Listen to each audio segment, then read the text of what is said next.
Muito bem, agora são 10 horas e 45 minutos. Estamos de volta aqui com a sabatina com o Gilberto Maringoni. Ele que é candidato a governador pelo PSOL. Neste segundo bloco, vamos com Melissa Toledo.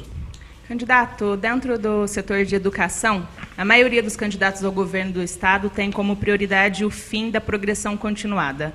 O senhor, como professor universitário, conhece bem a área, tem qual opinião a respeito desse sistema e, se eleito, o senhor pretende alterar o sistema que vigora atualmente?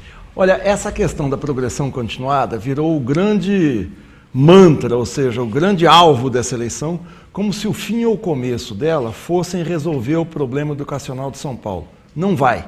Isso é uma grande ilusão. As minhas filhas mais velhas estudaram na escola pública quando a progressão continuada foi implantada. E ela foi feita com um objetivo generoso e justificável. O problema é o seguinte: nas escolas públicas, especialmente nos setores de baixa renda, quando você tem a aprovação e reprovação ano a ano, existe uma grande evasão escolar. Quer dizer, as crianças saem da escola quando chegam no final do primeiro ano. Se ela é reprovada, ela vai fazer o primeiro ano novamente. Se ela reprova, o pai fala: sai daí, menino, vamos trabalhar. Então, é uma situação muito complicada para os setores de baixa renda. Isso foi ideia de uma educadora argentina, Emília Ferreiro, que trabalhou na Espanha há muito tempo, para dar oportunidade para que as crianças permanecessem na escola e a aprovação seria a partir do terceiro ano.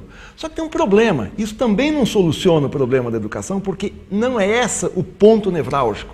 O ponto nevrálgico é o seguinte: é investimento e investir na qualidade. Como é que você investe na qualidade?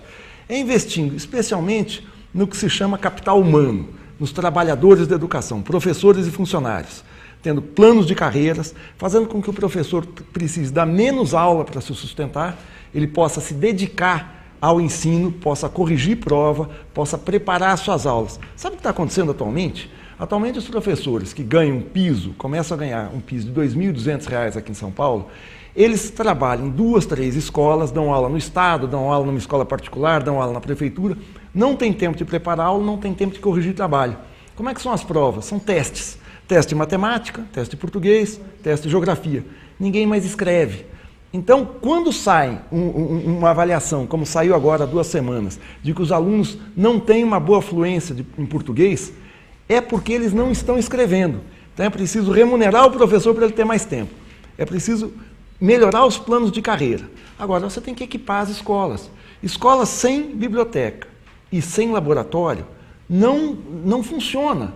Não basta você dizer: hoje tudo pode ser feito virtualmente, a biblioteca está toda na Wikipédia, ou o laboratório você faz com experiências virtuais. Não faz. Experiência de biologia, eu sou da escola pública, estudei a minha vida quase toda em escola pública, você tem que fazer em laboratório. Então é investimento, remunerar melhor professores e funcionários e equipar escolas. E aí a gente pode discutir a progressão continuada ou não. Agora, colocar a progressão continuada é como aquela história: eu ponho o sofá da sala, tiro o sofá da sala para evitar o adultério. Isso não resolve. Candidato, agora, em relação às universidades, gostaria de questionar o senhor a respeito, que estão em greve há aproximadamente 3 meses. Em seu site, ao comentar o assunto, o senhor escreveu que o PSDB é o principal responsável pela crise enfrentada pelas instituições de ensino. Gostaria de saber o porquê e quais as suas propostas para o ensino superior em São Paulo. Olha, Edson, obrigado pela pergunta. Nós temos aqui em Franca um campus da Unesp, né? Então, Franca conhece essa questão das universidades. A gente tem a USP tem 80 anos, a Unicamp tem 35, 40, a Unicamp é do começo dos anos 70, 45 anos, desculpe, e a Unesp ela se espalhou, se formou a partir do final dos anos 80, ela não começou nos anos 80, mas ela se integrou por mais de 20 campi no interior nos anos 80. O PSDB está há 20 anos no estado, então 20 anos é tempo suficiente para você dizer o que você quer com as suas universidades públicas. As universidades públicas elas têm uma característica que poucas instituições particulares têm. As instituições públicas têm ensino, ou seja, dão aula. As instituições públicas têm pesquisa, ou seja, é a possibilidade do aluno e do professor encontrar novas fronteiras do conhecimento nas diversas áreas do conhecimento, da engenharia, da economia, da medicina, do direito, das áreas de ciências humanas, do jornalismo. E extensão, que são cursos de serviço para a comunidade. O que é mais caro na universidade pública é a pesquisa. porque você tem que manter o professor ou aluno com condições de fazer pesquisa, muitas vezes sem estar na sala de aula, e isso custa caríssimo e é um investimento de longo prazo. As universidades deram grandes contribuições em todos os países para invenções e descobertas nessas áreas. O que é que está acontecendo? Nós estamos com uma crise que os economistas chamam de subfinanciamento. Traduzindo para o português é o seguinte: falta dinheiro para as universidades, falta orçamento. As universidades são financiadas pelo ICMS, Imposto de Circulação de Mercadorias e Serviços. O ICMS, 9,5% do ICMS vai para a dotação orçamentária. As universidades cresceram muito, os campi cresceram muito, o número de alunos quase triplicou nos últimos 30 anos. E a dotação orçamentária não cresceu tanto. Então nós chegamos numa hora que está faltando dinheiro. E é preciso aumentar a dotação orçamentária. Porque senão a gente vai começar a ter aquela lógica de botequim. Eu passo a cortar um funcionário, eu passo a demitir um professor, eu passo a não fazer mais o bauru que eu fazia, porque eu não vou mais comprar presunto, vou fazer um queijo quente, diminuo a qualidade do meu produto e tentar manter a clientela. A universidade não é isso. Se você fazer isso com a universidade pública, você matar a inteligência para o futuro de São Paulo. E a universidade privada não supre isso. Então, é necessário, e está havendo uma mobilização grande da comunidade acadêmica para chamar a atenção da sociedade sobre esse grave problema. E qual que é a opinião do senhor em relação ao sistema de cotas para a seleção de universitários? Eu sou totalmente a favor, tanto as cotas étnico-raciais quanto as cotas sociais para os alunos que vêm da escola pública. Nós temos uma desigualdade de oportunidades. Muita gente fala o seguinte: a USP só tem aluno rico. Mas você tem que possibilitar o acesso dos alunos que não têm tantos recursos. Primeiro, não é verdade que a USP só tem alunos de poder aquisitivo alto. A USP tem 70% dos alunos da USP são da classe média para baixo. Mas as cotas ajudam a tentar compensar essa desigualdade social. Agora, isso só vai ser solucionado com a melhoria do ensino fundamental, do ensino médio, para que dê oportunidade real a todos. Eu acho que as cotas são uma solução temporária até que todos tenham essa igualdade de oportunidades com a melhoria do ensino fundamental e básico. Trocando um pouco de assunto, o Estado de São Paulo vive hoje uma crise de abastecimento de água. O senhor defende a reestatização da Sabesp como uma das maneiras de melhorar os investimentos para encontrar soluções para esse problema. De forma prática, como isso poderia ser feito e que benefícios traria para as pessoas que estão em casa? Bom, a crise da água é seríssima, né? Franca já viveu há alguns anos uma crise da água muito séria. 2007, quer dizer, faz 7 anos já. É uma situação dramática se a gente tiver isso em situações... No sistema Cantareira, abastecido pela Sabesp, são 14 milhões de habitantes de São Paulo. São Paulo tem 42 milhões de habitantes, é 1/3 da população. Qual é a solução? Tem 2 soluções. Tem uma solução prática que um governo tem que fazer nos primeiros 100 dias de governo, que é resolver o problema agora.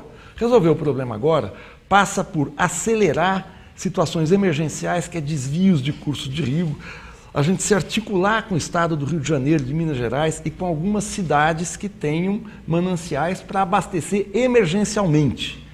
Porque há 21 anos, o último grande reservatório do Alto do Tietê, que abastece o estado de São Paulo, foi construído em 1993, há 21 anos. Boa parte da população não era nascida. E o estado cresceu. Então você tem que desviar curso de rio, você tem que ter água agora. Agora, no médio e longo prazo, nós temos que resolver o problema da Sabesp. A Sabesp metade dela foi vendida em ações na Bolsa de Nova York em 1995, um ano depois do PSDB chegar ao poder. Por quê? Porque eles diziam o seguinte: se a gente transformar metade da empresa em ações, vai entrar dinheiro e a empresa vai poder fazer investimento. Acontece que isso entra uma vez, teve na época algum investimento, esse dinheiro não resultou em melhorias do serviço, eu não sei para onde foi, é preciso apurar. E o que a gente tem atualmente é que 49,3% está na mão de acionistas e especuladores espalhados pelo mundo. Ninguém sabe quem é essa parcela que é proprietária da Sabesp.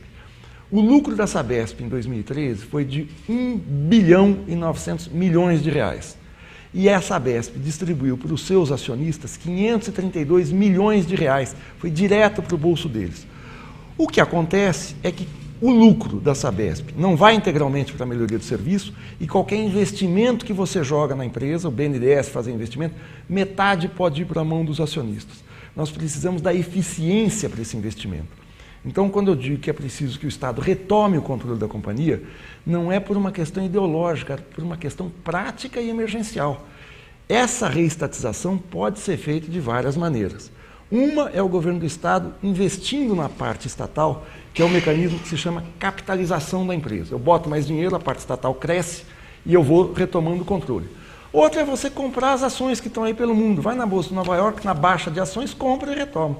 E para você poder reinvestir de maneira eficiente. O senhor tem ideia de custos? Quanto seria necessário hoje, por exemplo, se fosse capitalizar a Sabesp, quanto seria necessário em termos de recursos? E se fosse comprar essas ações que hoje estão espalhadas, quantos seriam necessários? Olha, essas ações foram vendidas na época por alguma coisa em torno de 400 milhões de reais, 400 e pouco. A Sabesp cresceu. É preciso fazer uma avaliação da empresa de quanto seria necessário. Agora, qualquer coisa que você coloque, porque é o seguinte, capitalizar não quer dizer que você vai comprar a companhia inteira. Você vai fazendo isso gradativamente. Então, é possível fazer um plano de investimento ao longo dos anos, de 4, de 6 anos, de acordo com a capacidade orçamentária do Estado, para retomar essa empresa. Agora, eu insisto, só para terminar, não é uma medida ideológica, vamos falar, a esquerda quer reestatizar. Não, é uma medida prática para beneficiar a eficiência do serviço. Porque hoje o BNDES vai botar dinheiro, esse dinheiro vai ser remetido para os acionistas. Nós vamos ter um vazamento que não é de água, é de dinheiro, embora exista vazamento de água também. Obrigado, candidato. Chegamos ao fim deste segundo bloco da sabatina com Gilberto Maringoni, do PSOL. Ele que é candidato a governador aqui de São Paulo. No terceiro bloco, mais perguntas de jornalistas e no último bloco você pode enviar sua pergunta. Aliás, já pode enviar a partir de agora, desde o começo do programa, politica@gcn.net.br e também lá no portal GCN. Acesse lá e envie a sua questão. É o GCN na cobertura das eleições 2014.